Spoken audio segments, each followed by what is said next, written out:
Thanks for listening to The Leader. Every weekday at 4 p.m, we're bringing you news, advice and analysis from the Evening Standard as this coronavirus crisis unfolds. Subscribe to make sure you don't miss out, and please do share the show with your friends. We're all in this together. Now, from the Evening Standard in London, this is The Leader. Evening Standard, it's your Evening Standard.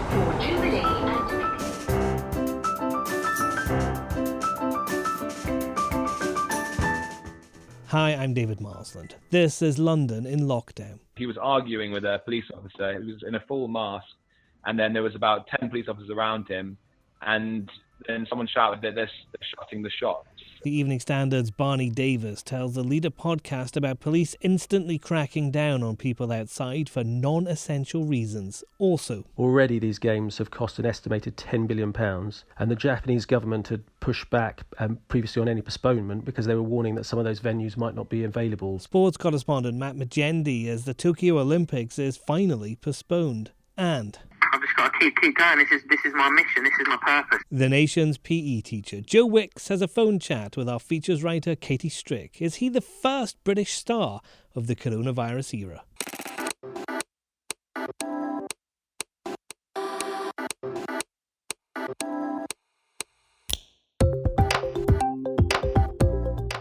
Taken from the Evening Standard's editorial column, this is The Leader. For the whole thing, pick up the newspaper or head to standard.co.uk/comment. In a moment, how the lockdown in London is working.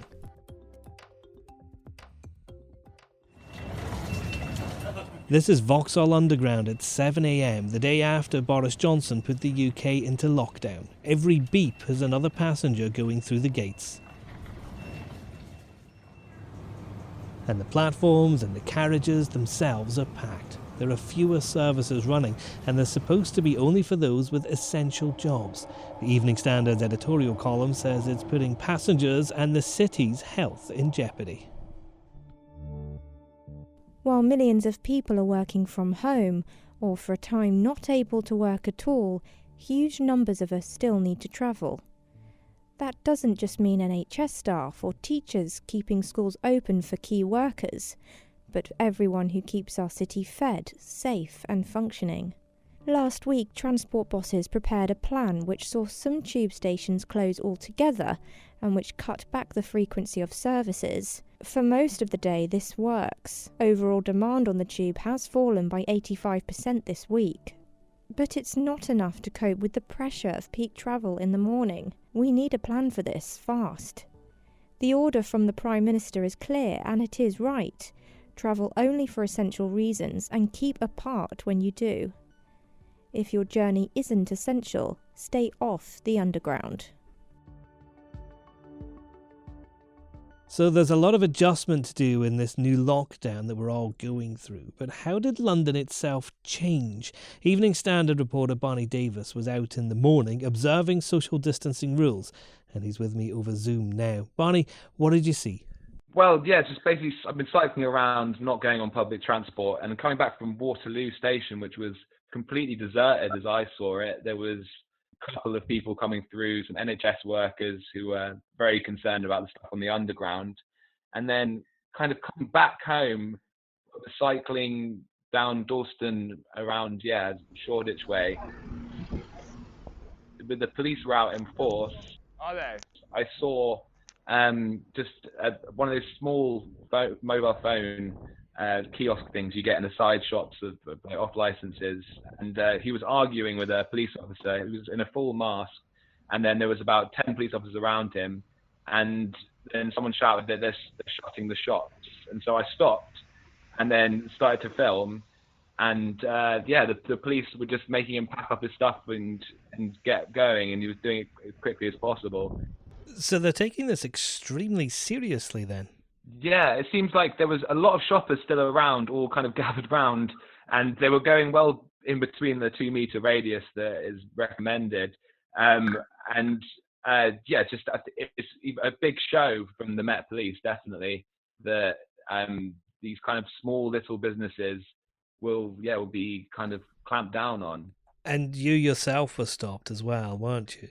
Yeah. I thought I was getting away with it, trying to do a little tweet from the other side of the road. And then, so I looked up and, I was completely surrounded by police. And I think their commanding officer came over and was asked me what I was doing, why I was filming, and kind of wanted to see my phone a bit. I explained that I'm a journalist, and he said, that's not essential work. And I then I asked him to explain to me what was essential work, and showed him a press pass, and he backed down after that. Of course, we have to remember that the police are putting their own health on the line by carrying out these operations. They're having to get up close to people, they're having to make arrests. It's not a safe time for them, is it? No, absolutely. A lot of police get a lot of bad rap, especially in areas like Dalston. But they're putting their lives on the line. And I think, people should remember that. Did you get the impression that people themselves are taking this seriously? You said earlier that there were quite a few people out in some places and not really doing much social distancing. Yeah, I mean, Ridley Road Market is normally so busy, full of meat producers and local fruit and veg salesmen, basically. And they were the only ones that were still running. And it did seem there was a lot less people than normal, which is good to see. But then when something kicks off in London, people come around and gawp, don't they? And they were all gathering around this one bit, so it was hard to miss. And there were so many police officers in there that everyone was very close to each other in this small section of Ridley Road. Did it feel like London? Did it feel like the same city it was 24, 48 hours ago? No, not from when I've been cycling around. There's just so many shops all barricaded up. It's eerily quiet compared to how busy it is. It seems like there are people on the streets, so people from outside of London will seem like, oh, Londoners do not care about this and carry on as usual. But it is drastically reduced from what that would be like at that time of day, any other day of the week.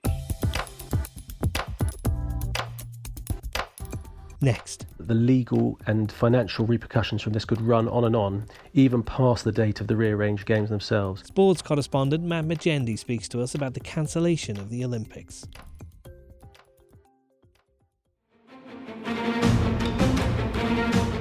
It had been expected for a while, but the Tokyo Olympics will not be happening this year. More than 600,000 overseas visitors were expected to travel to Japan for what is the world's biggest sporting event. Our sports correspondent Matt Majendie joins me now. And Matt, what's happened here? So Tokyo 2020, both the Olympics and the Paralympics have been postponed until next year. The decision was reached by both the Japanese Prime Minister Shinzo Abe and the International Olympic Committee President Thomas Bach via a telephone conference call they held today. And amid a myriad of sporting shutdowns across the globe, this is undeniably the biggest. The first time an Olympics has ever been delayed in its history. Sure, the Games have been cancelled in the past on 3 occasions, 1916, 1940 and 1944 because of the World Wars, but never delayed. Now, both camps had repeatedly pushed the official line that the Games would go ahead as planned, but as the magnitude of the coronavirus has been felt, with nearly 400,000 cases worldwide, this decision became inevitable, really, some time ago. Health concerns aside, in a lot of countries, athletics tracks, swimming pools, cycling velodromes were shut. It meant potential Olympians and Paralympians simply couldn't train. An objection was growing from bodies in Britain, in America, Australia, Canada, etc.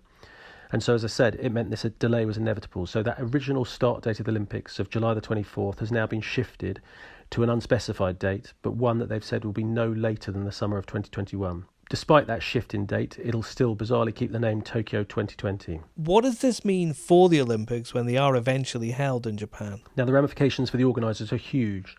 Already these games have cost an estimated £10 billion, and the Japanese government had pushed back previously on any postponement because they were warning that some of those venues might not be available to use in a year's time. Also, I spoke to one leading sports lawyer who said, and he warned that the legal and financial repercussions from this could run on, even past the date of the rearranged games themselves, and could run into the region of billions of pounds. So there's a massive logistical operation that's beginning now, whereby the Japanese government, Tokyo 2020 officials, the IOC, and the various international sporting federations will have to get together to see what date might be possible on the 2021 calendar. And for a host of potential Olympians and Paralympians across the globe, it effectively ends their season and immediately shifts the focus to a year's time. And we have more coverage of the Olympics postponement online at standard.co.uk now. Let's go. So you kick your feet out in front like this, kick your feet, arms out in front like a mummy, and then cross your hands over.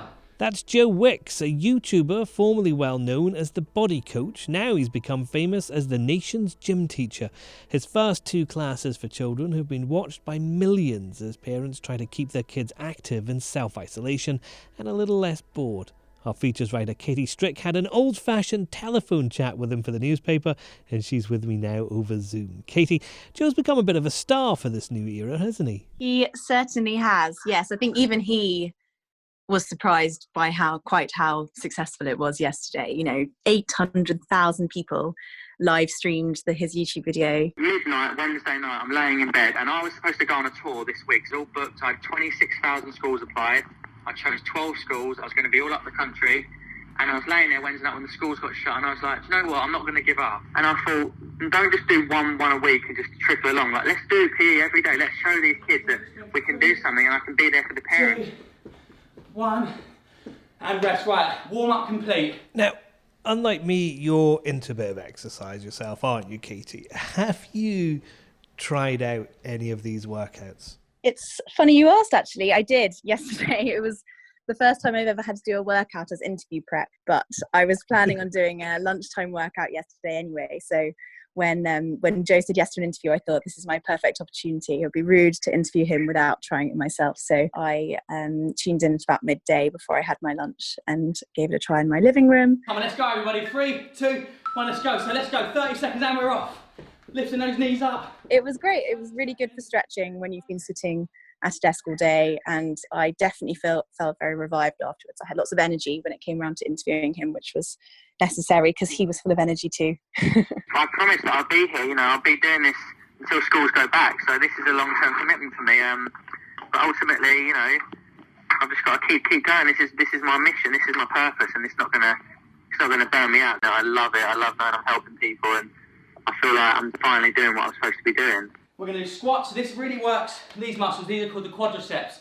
Front of your legs. So we're going to do sit down, stand up. Do you think as this lockdown continues, we're going to start to see more people like Joe Wicks becoming kind of lockdown stars, really sort of doing things that capture the public's imagination and helping them out?